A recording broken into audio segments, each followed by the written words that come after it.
അപ്പോൾ കൂട്ടുകാരെ, നമ്മൾ ഇന്ന് സംസാരിക്കാൻ പോകുന്ന വിഷയം എന്താണെന്ന് വെച്ച് കഴിഞ്ഞാൽ സോഷ്യൽ മീഡിയ ഒരു അഡിക്ഷൻ ആണ്. അതൊരു മാനസിക പ്രശ്നം കൊണ്ട് ആൾക്കാർ ഇങ്ങനെ തോണ്ടി ഇരിക്കുന്നതാണോ, അതോ സോഷ്യൽ മീഡിയൻ്റെ മാർക്കറ്റിംഗ് തന്ത്രത്തിൻ്റെ ഫലമായിട്ട് ആൾക്കാർ കൂടുതൽ അതിലേക്ക് പോകുന്നതാണോ?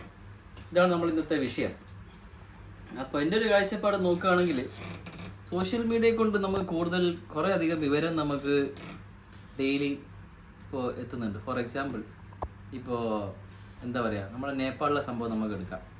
അതായത് സോഷ്യൽ മീഡിയ എന്നൊരു പ്ലാറ്റ്ഫോം വെച്ചിട്ട് മാത്രമാണ് ഇത്രയും ആൾക്കാർ ഒരേ സമയത്ത് അവർക്ക് മൊബിലൈസ് ചെയ്യാൻ പറ്റിയത്. അത് കാരണം അവർക്ക് അവിടുത്തെ ഗവൺമെൻറ്റിനെ അവരെ ചേഞ്ച് ചെയ്യാൻ പറ്റി. അപ്പോൾ ഇതൊരു പോസിറ്റീവായിട്ടുള്ള കാര്യമാണെന്നാണ് ഒരുവിധം ചിന്തിക്കുമ്പോൾ എനിക്ക് തോന്നുന്നത്.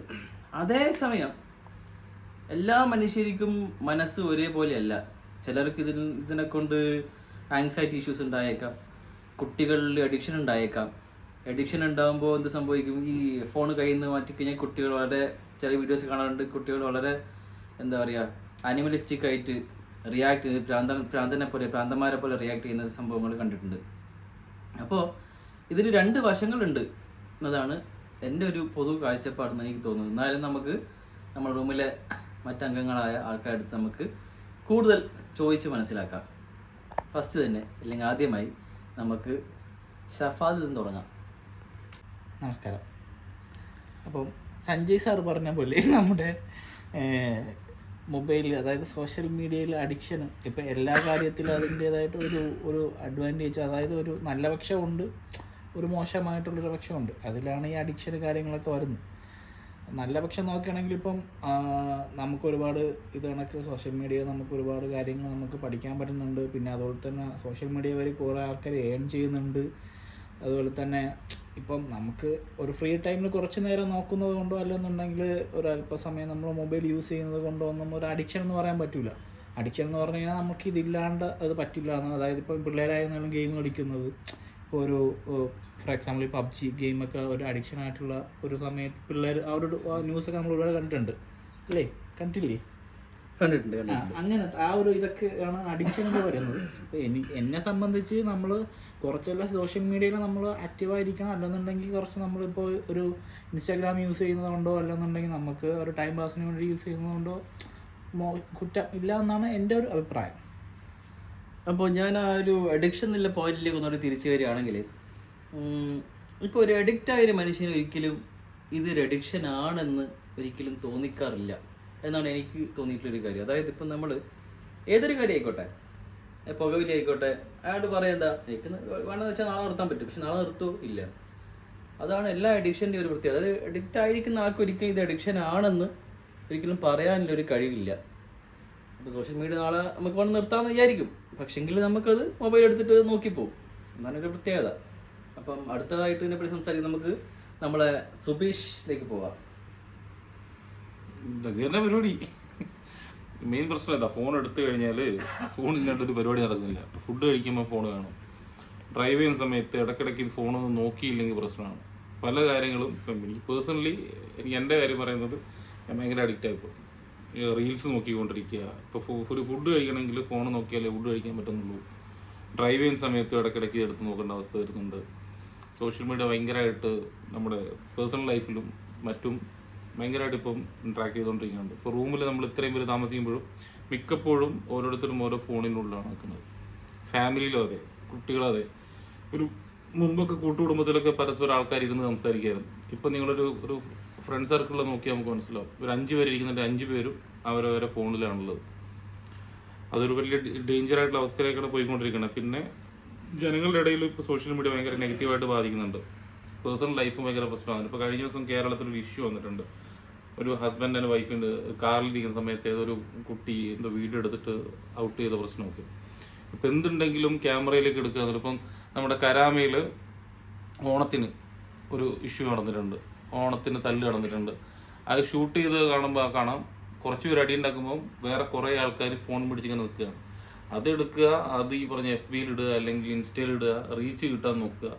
മറ്റുള്ള ആൾക്കാരെ പേഴ്സണൽ ലൈഫിലേക്ക് ക്യാമറ വെച്ചിട്ട് അത് സോഷ്യൽ മീഡിയയിൽ ഇട്ടിട്ട് അത് റീച്ച് കിട്ടാൻ നോക്കുക. നെഗറ്റീവ് വാർത്തകൾ കൊടുത്തിട്ട് അതിലൂടെ ഇൻകം കണ്ടെത്താൻ നോക്കുക. ഭയങ്കര നെഗറ്റീവായിട്ടാണ് ഇപ്പം പോയിക്കൊണ്ടിരിക്കുന്നത്. പ്ലസ് ഉണ്ട്, ഇല്ലെന്ന് പറയുന്നില്ല, പക്ഷേ ഏറ്റവും കൂടുതൽ ഇപ്പം നെഗറ്റീവിലാണ് സോഷ്യൽ മീഡിയ വന്നുകൊണ്ടിരിക്കുന്നത്. അപ്പോൾ സുഹൃത്തുക്കളെ, നമ്മളിപ്പോൾ കണ്ടത് 2 തരത്തിലുള്ള മനോനിലയിൽ നിൽക്കുന്ന ആൾക്കാരെയാണ്. അതായത് 2 പേർക്കും അഡിക്ഷൻ ഉണ്ട്. ഒരാൾക്ക് അഡിക്ഷൻ ഉണ്ടെന്ന് മനസ്സിലായി, അഡിക്ഷൻ ആണെന്ന് പറഞ്ഞു. മറ്റേയാൾക്ക് അഡിക്ഷൻ ഉണ്ട്, പക്ഷേ അഡിക്ഷൻ നമ്മുടെ വിനീതനായ സുഹൃത്തുക്കളെ, ഞാൻ പറഞ്ഞുതരാം. എനിക്ക് കുറച്ച് പറയാനുണ്ട്, ഞാൻ പറയട്ടെ.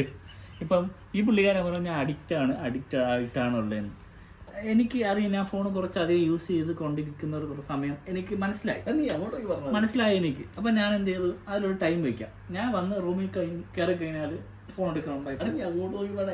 നിങ്ങളല്ലേ എന്നെ പറഞ്ഞത്, നിങ്ങൾക്ക് ഞാൻ പറയണ്ടേ? അവരല്ലല്ലോ പറഞ്ഞത്. ഫോൺ എടുക്കണുണ്ടോ? ഉണ്ടോ എന്തായാലും ചോദ്യം. ഞാൻ റൂമിൽ വന്ന് കയറി, ഞാൻ ഫോൺ യൂസ് ചെയ്തോണ്ടിട്ട് ഇരിക്കണുണ്ടോ? അല്ലേ ഇപ്പോ മീൻസ് വന്ന് കയറി നമ്മൾ ഷൂട്ട് ചെയ്തോണ്ടിരിക്കും. ഇപ്പോഴല്ല, ഞാൻ ഇന്ന് റൂമിൽ വന്ന് കയറി വന്നിരുന്ന് ഫോൺ യൂസ് ചെയ്തോ? ഇല്ലേ. ഫോൺ യൂസ് ചെയ്തു. എപ്പോ യൂസ് ചെയ്തു? എടാ, ഇത്ര അധികം ഫോൺ യൂസ് ചെയ്യില്ലായിരുന്നോ? ഇത്ര നേരമല്ല ഞാൻ പറഞ്ഞു. ഞാൻ റൂമിൽ വന്ന് കയറി, ജോലി കഴിഞ്ഞ് വന്ന് കയറിയിട്ട് മുമ്പാണ് ഞാൻ ഇവിടെ വന്നിരുന്ന് ഫോൺ യൂസ് ചെയ്തിട്ടുണ്ട്. പക്ഷെ ഇപ്പൊ ഞാൻ വന്നിരുന്നിട്ട് റൂമിൽ വന്നിട്ട് ഫോൺ നോക്കിക്കൊണ്ട് അങ്ങനെ കണ്ടിട്ടുണ്ടോ? യെസ്, കണ്ടിട്ടുണ്ട്. അങ്ങനെ അല്ലടോ മനുഷ്യ. ജോലി കഴിഞ്ഞ് വന്ന പാടെ ഞാൻ വന്ന് റൂമിൽ നിന്ന് ഫോൺ നോക്കിക്കൊണ്ടിരിക്കുമായിരുന്നു ഒരു സമയത്ത്. ഇപ്പൊ ഞാൻ ഇരിപ്പില്ല. എന്നെ പറ്റി എനിക്ക് പറയാം, നിങ്ങൾ കാണാണ്ടിരിക്കുക, അത് എന്റെ ആ ഒരു ഇതല്ല. ഞാൻ വന്നിട്ട് സാധാരണ ഞാൻ വന്നിട്ട് മുമ്പൊക്കെ ആണെങ്കിൽ ഞാൻ വന്ന് എനിക്ക് ഫോൺ നോക്കി ഞാൻ ഇവിടെ ഇരിക്കും കുറേ നേരം, പിന്നെ ആയിരിക്കും കുടിക്കാൻ എടുക്കാനൊക്കെ പോകുന്നത്. പക്ഷെ ഇപ്പൊ ഞാൻ വന്നു കഴിഞ്ഞാൽ എനിക്ക് കിടക്കുന്ന സമയത്ത് ഫോൺ യൂസ് ചെയ്യാം എന്നുള്ള രീതിയിൽ ഫോണും ചാർജ് ഇട്ട് ഞാൻ എൻ്റെതായിട്ടുള്ള കാര്യങ്ങൾ ചെയ്യും. ഞാനിപ്പം വന്ന് ഇവിടെ ഇരിക്കുകയാണെങ്കിൽ ഫുഡ് കഴിക്കുന്ന സമയത്ത് ഫോൺ യൂസ് ചെയ്യാറില്ല. അതെനിക്ക് എന്താണ് അധികമായിട്ട് തോന്നുന്നു ഒന്നത് കൊണ്ടാണ് ഞാൻ എന്ത് ചെയ്ത് മാറ്റിയത് കുറച്ചങ്ങോട്ട്. അതിലെന്താണ് എനിക്ക് അഡിക്ഷൻ എന്ന് പറയാൻ കാരണം? അതെ നല്ല നിങ്ങൾ പറയണം ഇനി. അപ്പൊ സുഹൃത്തുക്കളെ, ഞാൻ പറഞ്ഞു ഇതാണ്. അതായത് ഒരു എഡിക്റ്റായ മനുഷ്യന് പൊതുവെ ഞാൻ എഡിക്റ്റ് ആണെന്ന് സമ്മതിക്കാൻ ഒരു ബുദ്ധിമുട്ടുണ്ടാവും. ബുദ്ധിമുട്ടെന്നല്ല, അത് എഡിക്റ്റ് ആരും സമ്മതിക്കില്ല. അത് ഇപ്പോൾ പുകയിലായിക്കോട്ടെ, കളുടെ ആയിക്കോട്ടെ, നാളെ എനിക്ക് നിർത്താൻ പറ്റുന്ന അയാൾ പറയുള്ളൂ, അല്ലെങ്കിൽ എനിക്ക് ഓർക്കാൻ പറ്റും. പക്ഷെ അയാൾക്ക് ഇത് പൂർണ്ണം ഒരിക്കലും നിർത്താൻ പറ്റില്ല. നിങ്ങൾ പറഞ്ഞത് ഇവിടെ ഉള്ള ആരും ഫോൺ യൂസ് ചെയ്തിട്ട് അതാണ് നിങ്ങൾക്ക് വേണ്ടത്? അല്ലല്ല, പിന്നെ അല്ല, ഇപ്പൊ എനിക്കായാലും മറ്റൊരാൾക്കായാലും ഷഫാദിനായാലും ആർക്കായാലും എഡിക്ഷൻ ഉണ്ട്. പക്ഷെ എഡിക്ഷന്റെ ലെവൽ, അതായത് ആ തോത് കൂടിയും കുറഞ്ഞു ഇരിക്കുന്നു എന്ന് മാത്രം. ചില ആൾക്കാർക്ക് അത് സമ്മതിക്കാൻ പറ്റുന്നു, ചില ആൾക്കാർക്ക് അത് സമ്മതിക്കാൻ പറ്റുന്നില്ല. ഷഫാദിന് സമ്മതിക്കാൻ പറ്റുന്നില്ല, എനിക്ക് സുബീഷും എന്നെ കൊന്നാലും സമ്മതിക്കൂല, കാരണം ഞാൻ അഡിക്റ്റ് അല്ല, അതുകൊണ്ട് ഞാൻ സമ്മതിക്കൂല. ഇതാണ് ഒരു വൈൽഡ് എന്നെ സംബന്ധിച്ച് നമ്മളെല്ലാവരും രാവിലെ പോകുന്നു, ജോലി കഴിഞ്ഞ് വരുന്നു, റൂമിൽ വന്ന് എല്ലാം കഴിഞ്ഞ് കുറച്ച് നേരം ഒന്ന് ഫോൺ യൂസ് ചെയ്യുന്നു പറഞ്ഞാൽ അത് അഡിക്ഷനായിട്ടൊന്ന് പോകുന്ന അത് അങ്ങനെ പറയേണ്ട ആവശ്യമേ ഇല്ല മനുഷ്യ. അതൊന്നും അഡിക്ഷൻ. അത് വെച്ചോണെങ്കിൽ നിങ്ങളാണ് അഡിക്ഷൻ. ഏത് നേരം നിങ്ങൾ ഫോണിൽ PUBG കളിച്ചോണ്ടിരിക്കുന്നില്ലേ, അത് അഡിക്ഷനാണ്. ഇത്രയും മുതുക്കുന്ന സമയമായിട്ട് അല്ല പണിയെടുക്കാനുള്ളതിന് അവിടെ ഇരുന്ന് നിങ്ങൾ ലാപ്പും തുറന്ന് വെച്ച് പണിയെടുക്കുമെന്ന് പറഞ്ഞ് സൈഡിൽ ഇരുന്ന് PUBG കളിച്ചോണ്ടിരിക്കും, അതാണ് അഡിക്ഷൻ. സുഹൃത്തുക്കളെ, പറഞ്ഞത് സോഷ്യൽ മീഡിയയെ പറ്റിയാണോ PUBGയെ പറ്റിയാണോ? സോഷ്യൽ മീഡിയ അല്ലല്ല സുഹൃത്തുക്കളെ, നിങ്ങളൊന്ന് നോക്കണം. നമ്മൾ സോഷ്യൽ മീഡിയ മാത്രം പറ്റിയല്ല പറഞ്ഞുകൊണ്ടിരുന്നത്. ഫോൺ അഡിക്ഷൻ അതൊക്കെയാണ്. അതിലെല്ലാം സോഷ്യൽ മീഡിയയെ പറ്റിയാണോ? അല്ലല്ല, ഫോൺ ഈ സോഷ്യൽ മീഡിയ ഫോണിന്റെ അകത്തൂടെ എല്ലാം കാണാൻ പറ്റും, അല്ലാണ്ട് നിങ്ങൾക്ക് വായിക്കാതെ ഓർമ്മ വെച്ച് കാണാൻ പറ്റില്ലല്ലേ?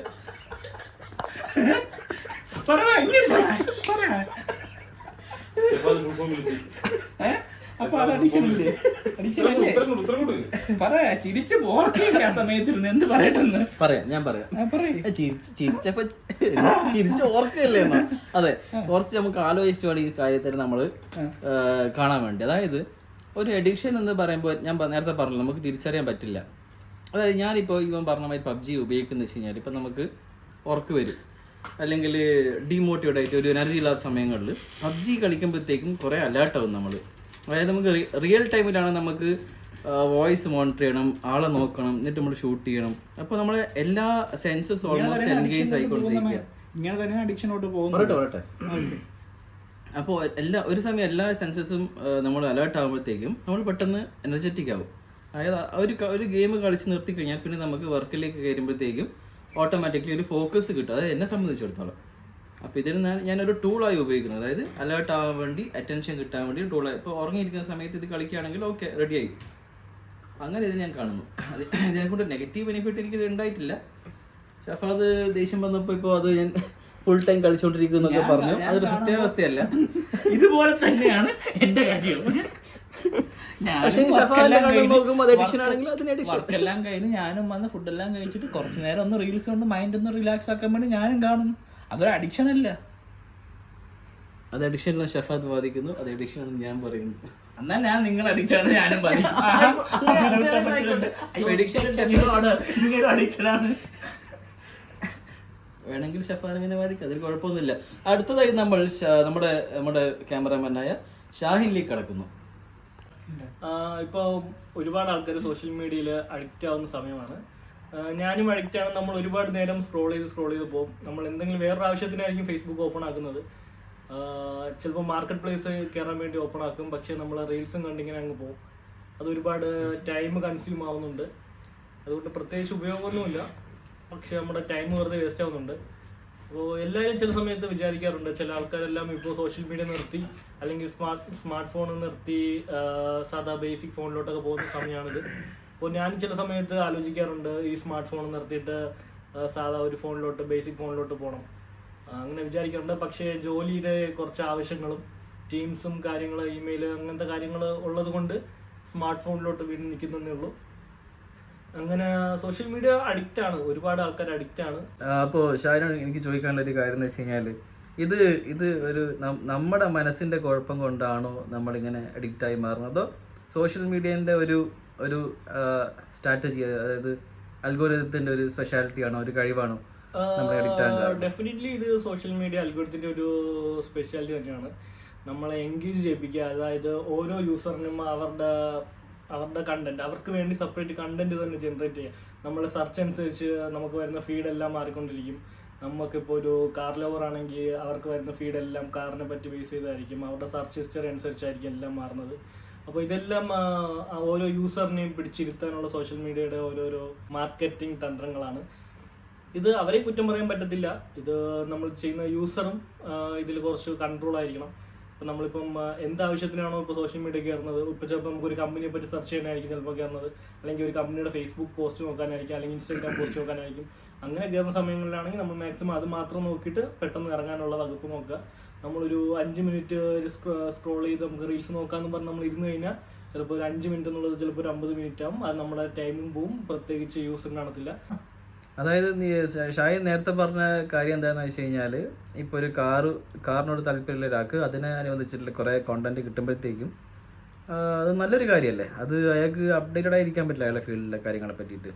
അതെ, അപ്ഡേറ്റഡ് ആവാം, അവർക്ക് അപ്ഡേറ്റഡ് ആവാം. പക്ഷെ അത് ഓവർ യൂസ് ആവാണ്ട് നോക്കണം. നമുക്കിപ്പം കണ്ടന്റ് കിട്ടുമ്പോൾ നമുക്ക് കാര്യങ്ങൾ കിട്ടും, ഓക്കെയാണ്, അപ്ഡേറ്റഡ് ആണ്. പക്ഷെ അത് നമ്മൾ വെറുതെ നമ്മൾ കണ്ട് നമ്മുടെ ടൈം വേസ്റ്റ് ആക്കരുത് എന്ന് മാത്രമേ പറയുന്നുള്ളൂ. അതായത് basically end of the day social media നല്ലതാണ്, പക്ഷെങ്കിൽ ഇത് യൂസ് ചെയ്യുന്ന മനുഷ്യന്റെ മൈൻഡിന്റെ പ്രശ്നമാണ്. സോഷ്യൽ മീഡിയ നല്ലത് തന്നെയാണ്, നമ്മളെ യൂസേജ് ചെയ്യുന്നത് കണക്കിരിക്കും. ഇപ്പോൾ ഒരാളിപ്പം ആവശ്യത്തിനാണ് യൂസ് ചെയ്യുന്നത്, പുള്ളിയുടെ വർക്കിന് അത് ബൂസ്റ്റ് ചെയ്യാൻ സഹായിക്കുമെങ്കിൽ അത് നല്ല ഒരു കാര്യം തന്നെയാണ്. ഇപ്പം ഒരു കമ്പനിയുള്ള ഒരാളാണ്, പുള്ളി അവർ അഡ്വർടൈസ്മെന്റ് സോഷ്യൽ മീഡിയയിൽ റൺ ചെയ്ത് ഒരു 10 പേര് കമ്പനിയിൽ കൂടുതലായി കഴിഞ്ഞാൽ അത് യൂസ്ഫുൾ തന്നെയാണ്. നമ്മളത് യൂസ് ചെയ്യുന്നത് കണക്കിരിക്കും. നമുക്കിപ്പം സോഷ്യൽ മീഡിയയിൽ ഇപ്പം വെറുതെ ഇരുന്ന് റീൽസ് കണ്ടിട്ട് ഒരു കാര്യമില്ല. നമ്മൾ എന്തെങ്കിലും ക്രിയേറ്റീവായിട്ട് എന്തെങ്കിലും ചെയ്യണം. നമ്മളെന്തെങ്കിലും ക്രിയേറ്റീവായിട്ട് ഒരു കണ്ടന്റ് ചെയ്ത് റീച്ച് കിട്ടുകയാണെങ്കിൽ ഓക്കെ. അല്ലെങ്കിൽ നമ്മുടെ ഒരു ബിസിനസ് ഉണ്ട്, നമുക്കൊരു ഹോട്ടലുണ്ട്, ആ ഹോട്ടലിൻ്റെ പബ്ലിസിറ്റി അല്ലെങ്കിൽ അതിൻ്റെ ഒരു നമുക്ക് റീച്ച് കൂട്ടുക എന്നൊക്കെയാണെങ്കിൽ ഓക്കെ, അത് നല്ലൊരു കാര്യം തന്നെയാണ്. രണ്ട് വശങ്ങളുണ്ട്. നമ്മൾ പറഞ്ഞു വരുമ്പോൾ 2 വശങ്ങളുണ്ട്. ഒന്ന് നല്ലതുകൊണ്ട് ചീത്തയും ഉണ്ട്. അപ്പം നമ്മൾ വെറുതെ ടൈം കളയുന്നതിൽ എനിക്ക് യോജിപ്പില്ല. നമുക്ക് ക്രിയേറ്റീവായിട്ട് എന്തെങ്കിലും ചെയ്യാം. അല്ലെങ്കിൽ നമുക്ക് ഇപ്പോൾ ഒരു കഴിവുണ്ട്, നമുക്ക് ക്യാമറ ഫോട്ടോ എടുക്കാനുള്ള കഴിവുണ്ടെങ്കിൽ നമുക്ക് ഫോട്ടോസ് അപ്ലോഡ് ചെയ്യാം നമ്മുടെ. അപ്പം അത് കണ്ട് ആൾക്കാർ ചിലപ്പോൾ നമുക്ക് വർക്ക് കിട്ടുന്നത് കാണും. അല്ലെങ്കിൽ നമുക്കൊരു ഹോട്ടലുണ്ട്, കട ഉണ്ട്, അതിനെ പ്രൊമോട്ട് ചെയ്യാം. അങ്ങനെ പല ഉപയോഗമുള്ള കാര്യങ്ങളുണ്ട്. യെസ്, തീർച്ചയായും. അപ്പോൾ നമ്മൾ പറഞ്ഞു വന്നിരിക്കുന്ന പോയിന്റ് എന്താണെന്ന് വെച്ച് കഴിഞ്ഞാൽ, നമ്മൾ ഏതൊരു ടൂളാണെങ്കിലും അതിൻ്റെ മാക്സിമം ബെനിഫിറ്റിൽ നമ്മൾ അതിനെ ഉപയോഗിക്കാൻ ശ്രമിക്കണം. അല്ലാണ്ട് വെറുതെ സമയം കളയാൻ മാത്രമായിട്ടുള്ളൊരു ഉപാധിയായിട്ട് അതിനെ കാണാതെ നമ്മുടെയും മറ്റുള്ള ആൾക്കാരെയും ബെനിഫിറ്റിന് വേണ്ടി ഇത് ഉപയോഗിക്കാൻ ശ്രമിക്കണം എന്നാണ് നമ്മൾ പറഞ്ഞു വരുന്നത്. അപ്പോൾ ഇതുവരെ തമ്മിലടിച്ചുകൊണ്ട് ഞാനും ഷഫാദും കൈ കൊടുക്കുകയാണ് ഈ വേളയിൽ. ഷഫാദ് അഡിക്റ്റ് ആണെന്ന് ഞാൻ പറഞ്ഞു, ഷഫാദിനത് ഫീലായി. ഞാൻ അടിച്ചാൽ ഞാൻ സമ്മതിക്കുന്നു, എനിക്കത് ഫീൽ ആവുന്നില്ല. എനിക്ക് ആ ഒരു വ്യത്യാസമുണ്ടെങ്കിൽ ഞാൻ ഇനി യൂസ് ചെയ്യും. എന്നെ തടയാറുണ്ടെന്ന് എനിക്ക് കാണണം, ഞാൻ ഇനി യൂസ് ചെയ്യും. അപ്പൊ അത് യൂസ് ചെയ്യണം. ഷഫാദിനെ പോലത്തെ ആൾക്കാരാണ് സോഷ്യൽ മീഡിയയിൽ കണ്ടന്റ് ക്രിയേറ്റേഴ്സിന് ഒരു മുതൽക്കൂട്ട്. കാണാനാള് വേണ്ട, ഇപ്പൊ കാണാൻ ആരും ഇല്ല, എന്നിട്ട് അവർക്ക് പറ്റിട്ട് എന്ത് കിട്ടാണ്? അത് എക്സാക്ട്ലി ഷഫാദ് വളരെ വേണ്ടായിട്ടില്ല പോയിന്റ് പറഞ്ഞത്. ഷഫാദിനെ പോലത്തെ ആൾക്കാർ കുറെ അധികം ഉണ്ടെങ്കിൽ മാത്രമേ കണ്ടന്റ് ക്രിയേറ്റേഴ്സ് ആയ നിങ്ങളെ പോലത്തെ ആൾക്കാർക്ക് അല്ലെങ്കിൽ പല ആൾക്കാരെ പോലത്തെ ആൾക്കാർക്ക് ബെനിഫിറ്റ്സ് അല്ലെങ്കിൽ വരുമാനം ഉണ്ടാവുള്ളൂ. അപ്പോൾ ഷാഹിൻ പറഞ്ഞ പറഞ്ഞത് ഇത് എന്റെ വർക്കിൽ ബാധിക്കില്ല. ഞാനിപ്പം ഓഫീസിൽ കയറി കഴിഞ്ഞാൽ ഞാൻ ഇത് എടുക്കാറില്ല. ഞാനിപ്പം തിരിച്ചു വരുന്ന വഴിയിലായിരുന്നാലും ബസ് ഇരിക്കുമ്പോൾ കുറച്ച് അല്ലെങ്കിൽ മെട്രോ ഇരിക്കുമ്പോൾ കുറച്ച് നോക്കും. അന്നൊക്കെ ഉള്ള അല്ലാണ്ട് ഇത് തന്നെയെന്നും പറഞ്ഞ ഒരു ഇതിൽ എനിക്ക് വേണ്ടെന്ന് വെച്ചാൽ വേണ്ട, മാറ്റാം. അതെ, അതായത് ഒരു മുഴു കുടിയനെ പോലെയല്ല, വീക്കെൻഡിൽ മാത്രം മദ്യപിക്കുന്ന ഒരു പ്രത്യേക തരം കുടിയനെ പോലെയാണ്. അത് വേറെ കാര്യം. നമ്മള് നല്ല കൂട്ടിട്ട് കത്തിച്ചങ്ങ് പോയിക്കും അത്രയൊക്കെ ഉള്ളൂ. അപ്പൊ ഞാൻ ഷാഹിൻ പറഞ്ഞ് അവസാനിപ്പിച്ച ആ ഒരു കാര്യത്തിനാണ് ഞാൻ ആക്ച്വലി ഇതിന്റെ കൺക്ലൂഷൻ പറയാൻ ആഗ്രഹിക്കുന്നത്. അതായത് ഏതൊരു ടൂളും നമ്മൾ മാക്സിമം നമ്മളെ ബെനിഫിറ്റിന് വേണ്ടി ഉപയോഗിക്കുക. നമുക്ക് അപ്ഡേറ്റഡ് ആയിരിക്കാൻ വേണ്ടി അത് ഉപയോഗിക്കാം. നമുക്ക് പുതിയ കോണ്ടന്റിന്റെ ഐഡിയാസ് കിട്ടാൻ വേണ്ടി ഉപയോഗിക്കാം. പുതിയ കോണ്ടന്റ് ഉണ്ടാക്കാൻ വേണ്ടി ഉപയോഗിക്കാം. മാർക്കറ്റിങ്ങിന് വേണ്ടി ഉപയോഗിക്കാം. പല നല്ല പ്രൊഡക്റ്റീവായിട്ട് കാര്യങ്ങൾ കൊണ്ട് നമ്മൾ ഉപയോഗിച്ചുകൊണ്ടിരിക്കണം. പിന്നെ ഷഫാനെ പോലത്തെ ആൾക്കാരുമാണ്. അതായത് അതായത് നമുക്ക് അറിയാം, നമ്മളെല്ലാവരും എഡിറ്റ് ചെയ്യാൻ നമുക്കറിയാം. നമ്മളിത് ഒരു വേണ്ട രീതിയിൽ ഉപയോഗിച്ച് കഴിഞ്ഞാൽ മറ്റുള്ള ആൾക്കാർക്ക് അതിനെ കൊണ്ട് ബെനിഫിറ്റ് ഉണ്ടാവും. അതായത് വ്യൂവേഴ്സ് ഉണ്ടെങ്കിൽ മാത്രമേ കോണ്ടന്റ് ക്രിയേറ്റേഴ്സിന് എക്സ്റ്റൻസ് ഉള്ളൂ. അപ്പോൾ ആ പറഞ്ഞ പോയിന്റും വാലിഡ് ആണ്. ഇങ്ങനത്തെ ആൾക്കാർ വേണം, ഇങ്ങനത്തെ ആൾക്കാർ വേണം, എല്ലാ തരത്തിലുള്ള ആൾക്കാരും വേണം. So that's it guys. Thank you. Good night. കളിക്കണ്ടേ, ബാ ഇറങ്ങി.